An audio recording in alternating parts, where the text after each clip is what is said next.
Okay, what I did here was made a new, I'm just going to call it a pivot pin here. This is what the original one looked like. That was all wore out, and the casting is for the steering arm was all egg-shaped and wore out too, so I wound up, as you saw in a previous video, boring those two diameters. And then right now what I did was take a piece of 2-inch stock and turned a new pin. I got about 2 thousandths clearance on that, and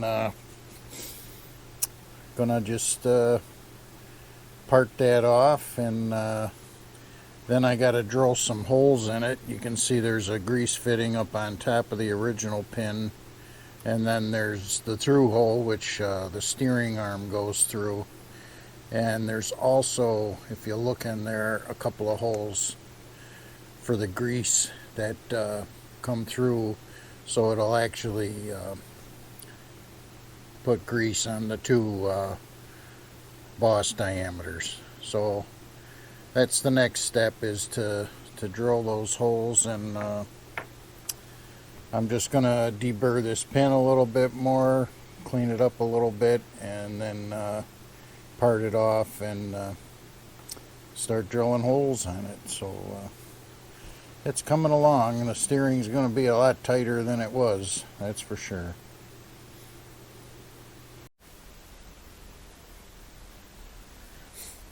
Okay, what I've been working on here is this is the tie rod on the front end that this little yoke here threads onto, and it's used to adjust like the toe in and toe out of the front wheels. And the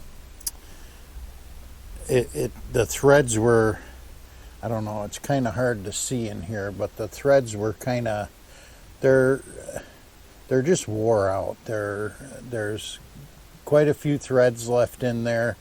I got them cleaned out. I ran, it's a 7/8 14 thread. I ran a bottoming tap through there and cleaned them all out. But the threads that were on the tie rod, as you can see here, they were all just plain wore out. And the people that had the tractor before me, what they wound up doing was the nut that was on there, they welded it so that it couldn't, here, I'll show you the nut that was on there originally. Here you can see the nut. You can see they had it welded so nothing could move and back up on there. So what I did was I bought a new nut, cleaned the threads on that yoke, and then I was going to make a completely brand new tie rod, because it's very hard to find parts for the international wide front ends. And what I did find on the internet didn't look in any better shape than what I had, so I was going to remake this tie rod. I'll measure it when I take it out, but I think it's like 42 inches long, and then there's a series of scallops where the pinch bolt goes through. But what I wound up doing to save it, because I don't have this wide front end stretched right out, as a matter of fact it's in as narrow as it goes, I chose to cut off 2.5 inches of the tie rod. So I cut this off and then just turned it down and threaded it for the 7/8 14 thread. And you can see here the nut goes on. And here, let me back this out of the way a little bit here, and we can get the yoke on here. Now, the threads on the yoke, you'll see as I get this threaded on here, there's still you can see how they wobble a little bit, but as I keep getting it and screwing it on, it gets tighter and tighter. The threads, it's picking up more threads naturally, and the threads are actually,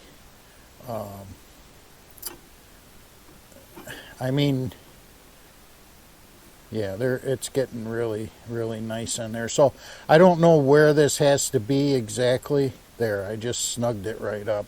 But if I back it off, say a turn, they're on there pretty tight. And then when you put the jam nut on and lock that on, it should be pretty good. What I'm going to do is, if I have to, when I get this set up and everything on the front end, when it's back together, I'm going to take and get this where I want it. I'd like to get as much thread engagement as I could, which is right about there.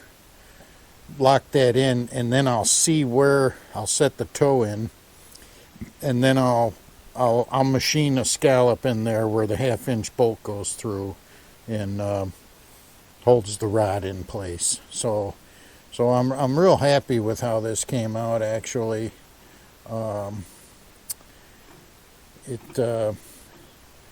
It was, looking back on it now, I was a little nervous about, the threads and how tight that was going to be, but I'm happy with how tight it is. It's a lot better than it was, and it's not going to need it to be welded. I don't like these front ends on the tractors when people weld on them.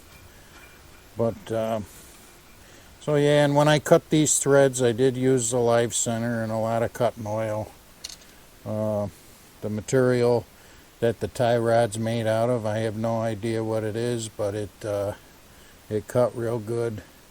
I was using a threading insert in the tool holder here, and as long as you get a nice rigid setup, you can take quite a bit off. And then I just finished the thread, just taking a few skim passes and then a spring pass. But yeah, came out really good, and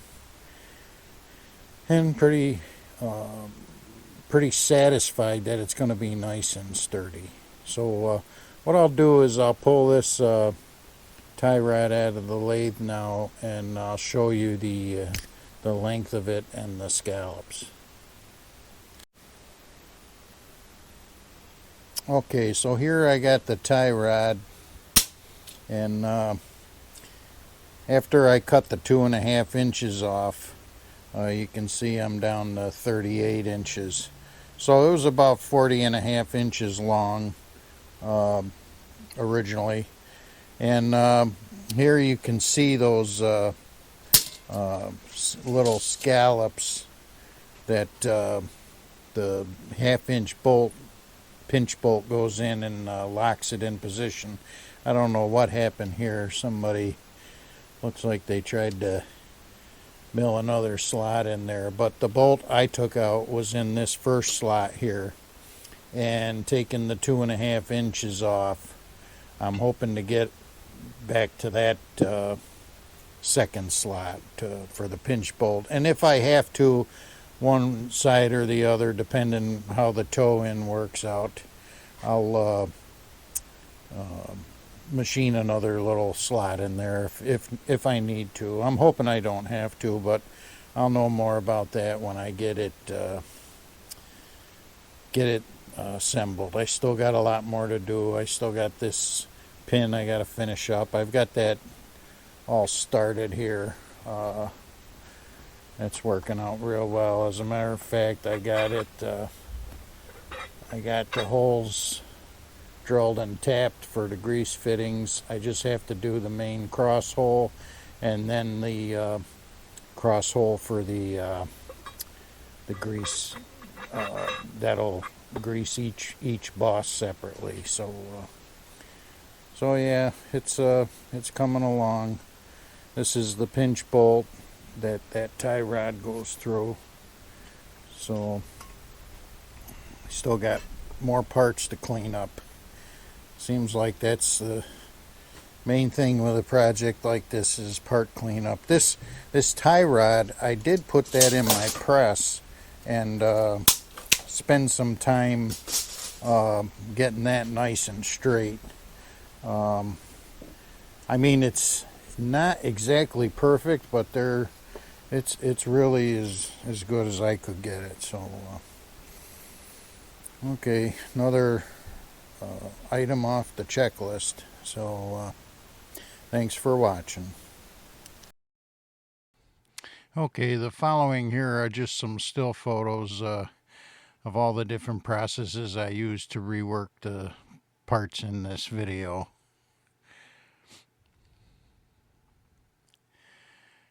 This first photo shows cutting the nut off of the tie rod, and they had this nut welded on because the threads were so bad. And here what I did on the yoke side was I was able to run a 7/8 14th tap down through to clean the threads up.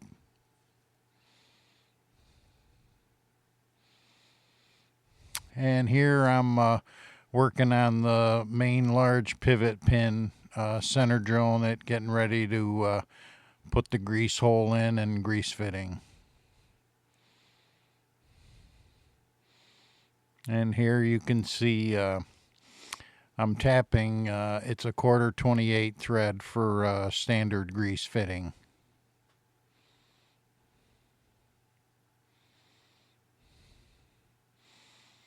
And here you can see the main pivot pin with the first grease hole and grease fitting installed.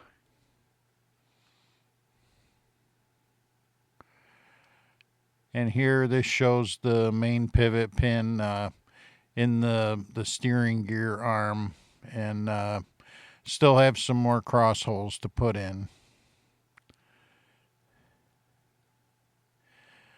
And this here, I have the tie rod set up in the lathe, and I'm turning it down, getting ready to thread it.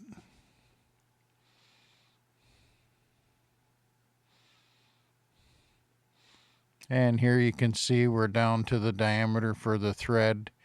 And this is the tie rod that I cut the 2.5 inches off, the bad threads. And here we started threading, taking a few passes to make sure I have the thread pitch correct.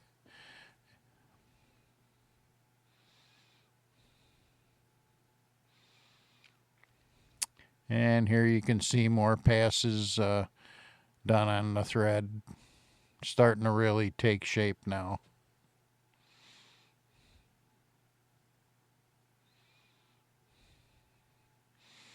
And here we have a new heavy nut fitted onto the threads, and the threads came out really nice.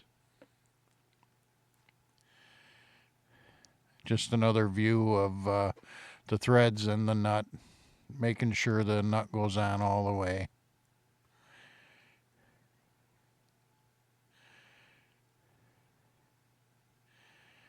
And here you can see the nut and the yoke threaded onto the new tie rod threads, and everything's nice and tight.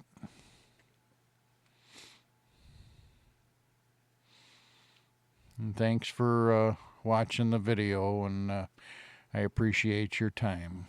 Bye for now.